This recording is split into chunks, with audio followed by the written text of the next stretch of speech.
ಇದೇ ರೋಡು ಒಂದು 15 ಅಡಿ 20 ಅಡಿ ಬರುತ್ತೆ ರೋಡು. ಚಾನಲ್ ರೋಡು 25 ಕುಂಟೆ ಸೇಲಿಗೆ ಬಂದೈತೆ.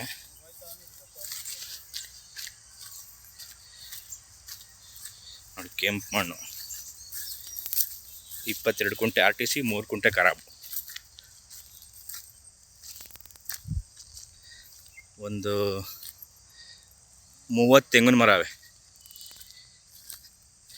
ನೋಡಿ. ಅಲ್ಲಿ ಹೋಯ್ತಿರೋದು ಹೈವೇ, ಗಾಡಿಗಳು ಹೋಯ್ತಾರೆ ನೋಡಿ ಅಲ್ಲಿ, ಅದೇ ಹೈವೇ ಪಕ್ಕದ್ದೇ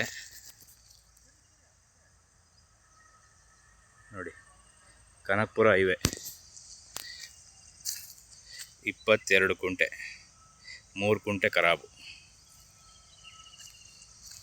ಮಳವಳ್ಳಿಯಿಂದ ಒಂದು 5 ಕಿಲೋಮೀಟ್ರ್ ಆಗುತ್ತೆ. ಚೆನ್ನಾಗಿದೆ ಲ್ಯಾಂಡ್. ಒಂದು ಬೋರ್ ಐತೆ.